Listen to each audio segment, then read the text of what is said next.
Hey guys, welcome back to my channel. So today's video is going to be all about transitioning. I know I get a lot of questions on natural hair and how can you get to a certain point. So I'm just going to hit a couple points and tell you guys what I did when I was transitioning. So no, I did not do a big chop. At the time when I was transitioning, I was too young to really know anything about natural hair and all of that stuff. So I wasn't, into everything that everybody's doing now. I started going natural when I was 12, 13 years old. And at the time, my hair was long, but it was very damaged. So I got it cut to about right here. And that was just to kind of get a fresh new haircut for my 8th grade graduation. It wasn't for, starting over, but initially, I can't talk. But initially that helped me with my natural hair journey. At the time, I just didn't know it. So that leads me to my first point. Gradually cutting off those ends. If you don't want to do a big chop, or if you haven't got perms in a while, so your hair is kind of like halfway, there's no need to do a big chop. What you need to do is gradually cut those ends off. Say you have your perm starts about here. Don't, go and cut all your hair off. If you don't want to cut it to where it meets, then gradually cut off those ends. Take it slow. That's what I did. After I got it cut here, I started letting it grow out. And then as I started learning more about natural hair and wanting my natural texture back, I started just doing trims very frequently to get those straggly ends off. So then number 2 is introducing co-washing to your regimen. When I started co-washing more, I noticed that my curls would pop more and my hair, the overall health of my hair was getting a lot better.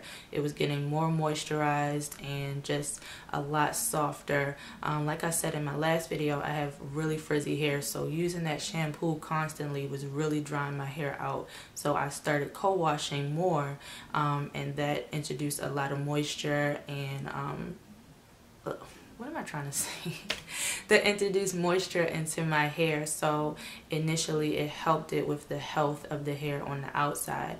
Number 3, introducing alternative heat styling into your hairstyles. So back then when I was in high school, I did flexi rod sets all the time. Like I loved, having the big curly look, but my hair wasn't naturally looking that cute. So what I did was just use the flexi rods or perm rods or any sets like that. I would do those sets all the time, and then like maybe 2 to 3 months, then I would flat iron it, and then I would do flexi rod sets and stuff over and over again. So I'm out of breath.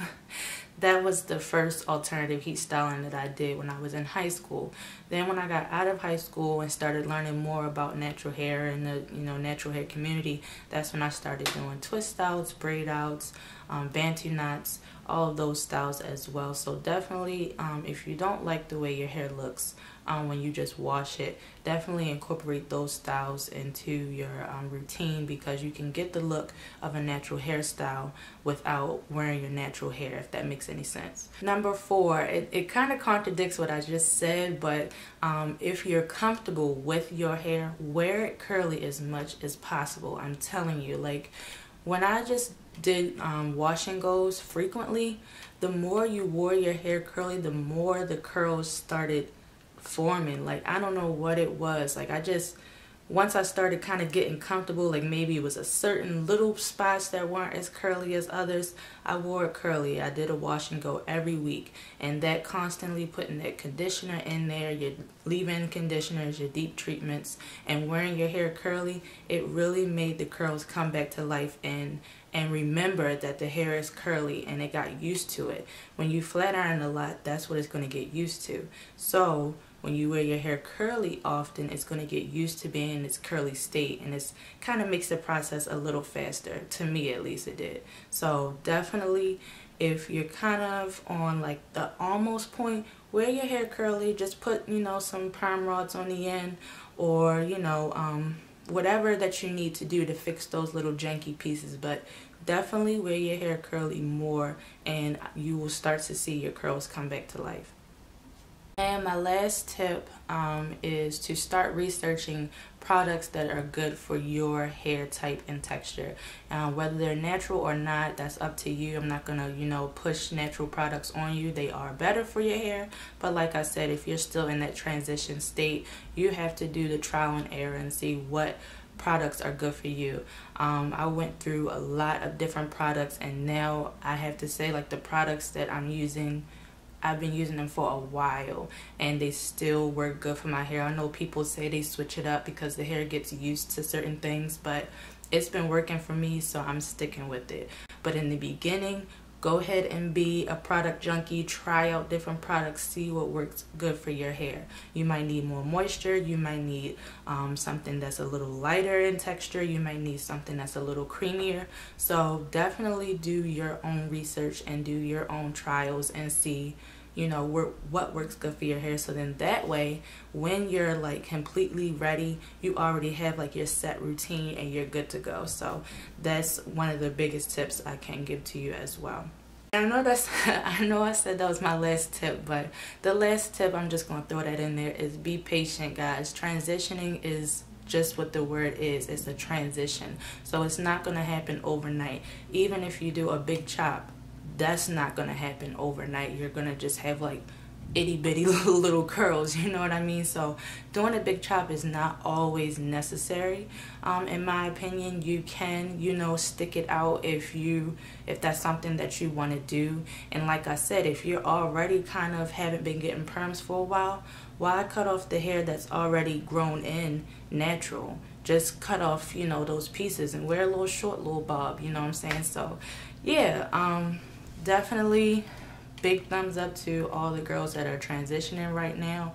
Not to say that, my ladies that aren't cool too, but definitely stick with it. It is a journey, and don't make it like a journey. Make it like, okay, this is a lifestyle. Don't make it like you're like counting the days and making it like it's a big prize at the end. This is something that, is a lifestyle change that you're making for yourself. So don't pay attention to every number, every curl, every little piece trying to make it perfect. Just see how your hair is growing in and just love the curls that you are starting to see on your own head. Don't try to idolize anybody else's curls. These are your curls. Nurture them and get them to the best point that they can be on your head, and then just rock it, So try, like I said, try not to make it like a journey. Just make it like a lifestyle change, and you will start to see, your curls just coming in before you know it. And then next thing you know, people are gonna be like, oh, I love your hair, this and that, and you're gonna really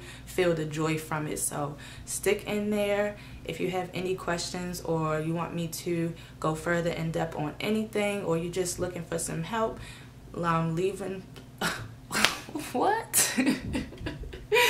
Leave your questions or comments down below, or you can personal message me. I love writing back and talking to you guys. So I hope you guys enjoyed this little quick video on transitioning. Stick in there, and I will see you guys in my next video. Bye.